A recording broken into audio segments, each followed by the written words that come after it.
Welcome to the Fairshake Files, a place where the official record ends and the real one begins.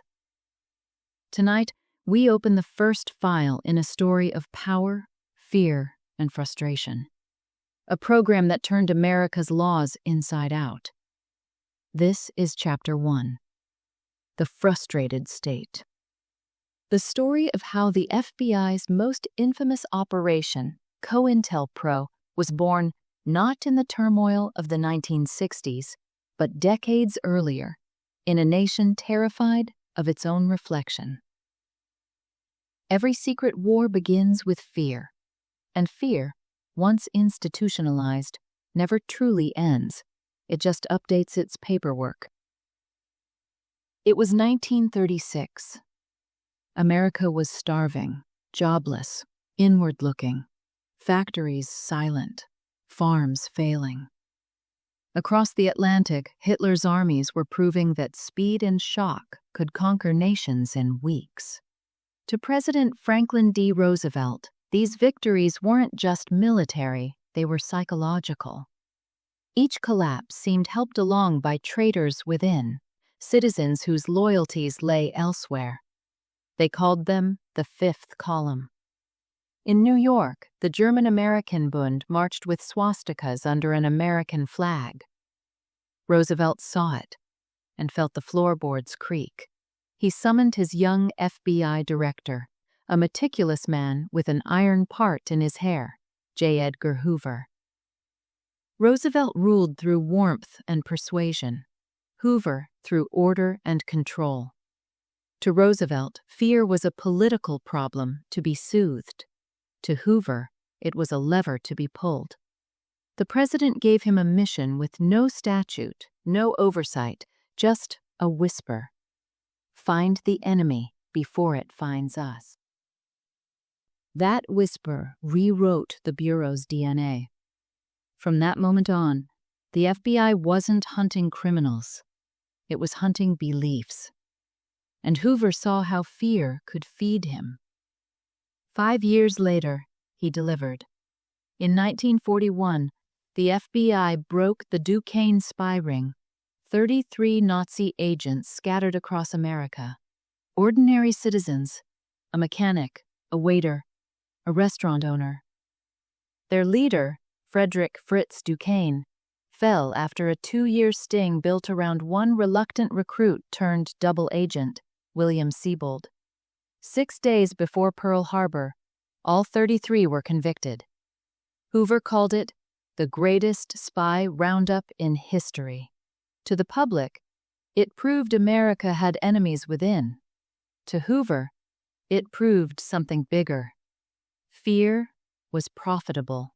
Hollywood made a movie about it, The House on 92nd Street. Hoover personally edited it. By war's end, the FBI was no longer just law enforcement. It was domestic intelligence. And Hoover was its unelected general. Victory didn't bring peace. It brought paperwork. As America celebrated the fall of Nazism, a new network bloomed in Washington. The Soviet Union, wartime ally, post-war adversary, was running one of the most successful espionage operations in history. They didn't send trenchcoat spies. They recruited idealists inside the system. The most notorious was Harry Dexter White, Assistant Secretary of the Treasury, architect of the post-war financial order, and, according to decades of evidence, a Soviet source. Defectors tried to warn Washington. They were ignored, ridiculed, fired. The public felt betrayed, twice, by the spies and by the officials who protected them. Hoover seized the moment. He cast the FBI as the nation's immune system, a force built to hunt ideological disease. The Cold War was still warming up. Hoover was already fighting it. Then, in August 1949, the Soviet Union detonated its first atomic bomb. 4 years earlier than American intelligence believed possible. The unthinkable, suddenly real. Fear went from abstract to existential. Suspicion became survival. Hoover's warnings, once dismissed as paranoia, now sounded prophetic. By the early 1950s, suspicion was a civic duty. McCarthy waved his mystical list of communists. He never had to show it. The accusation was enough. Teachers, journalists, union leaders, anyone could vanish from public life without a trial or a headline. Neighbors started editing themselves mid-sentence. Living rooms shifted from conversation to calculation. Coffee tables became confessionals, places where people weighed every word as if someone else might be taking notes. Colleagues stepped back from anyone under scrutiny, not out of belief, but out of self-preservation. It wasn't fear of communism anymore. It was fear of proximity, the sense that one careless remark or one unlucky photograph could erase a career overnight. And through it all, the FBI watched from the wings, feeding the fear and expanding its files. But Hoover was facing a new enemy, one dressed in black robes, Chief Justice Earl Warren. Under Warren, the Supreme Court began dismantling the legal foundation of Hoover's crusade. To the director, this wasn't just bad law, it was a betrayal. In Pennsylvania v. Nelson, the court struck down state sedition laws, nullifying 42 statutes the FBI had relied on to prosecute communists locally.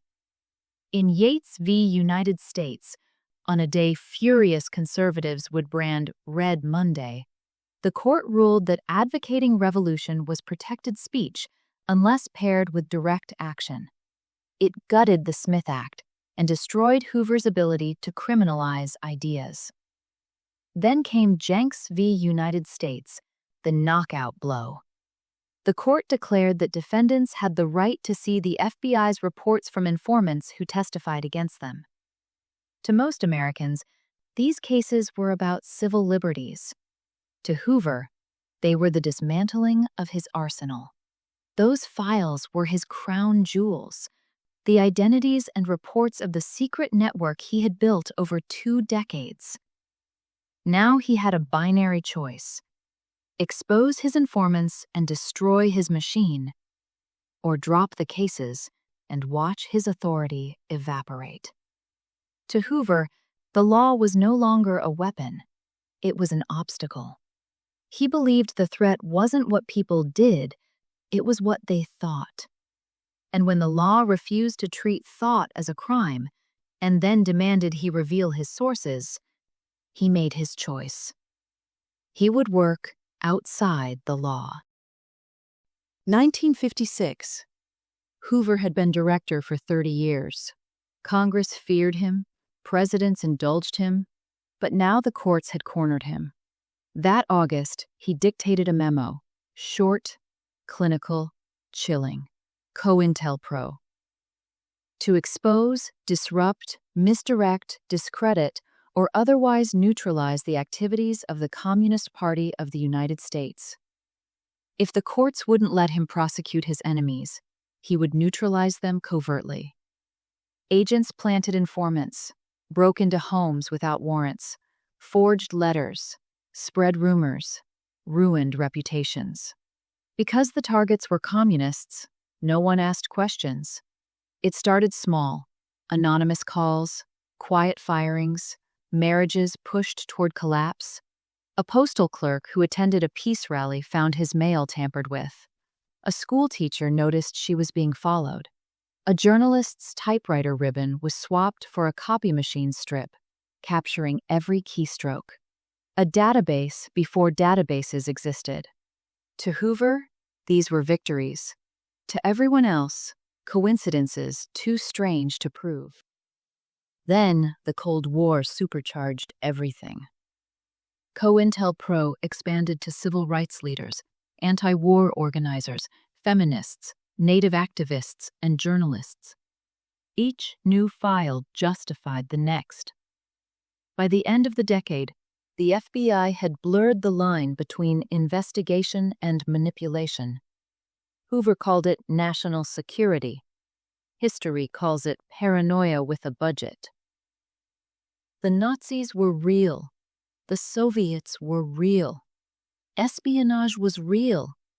But fear, once given bureaucracy, feeds on its own logic. The apparatus built to defend democracy learned how to control it instead. By the time Hoover lifted his pen from that memo, America had created a shadow institution, a government within the government, convinced it was saving the original. Hoover called it protection. History calls it COINTELPRO. In the next chapter, the Bureau finds its perfect cover story, a moral shield for immoral methods. The target? The Ku Klux Klan. The operation Hoover called his finest hour, and the Church Committee would later call a catastrophe. Because institutions rarely see themselves as breaking the rules, only bending them for what they believe is the greater good. Join us for Chapter 2, The Good Lie. To make sure you don't miss our next investigation, please subscribe or follow the Fairshake Files on your favorite platform. This series is available as both a video documentary on YouTube and as a podcast on Spreaker, Apple Podcasts, Spotify, and all major platforms. We welcome your thoughts. Leave a comment or review to join the conversation. Thank you for watching and listening.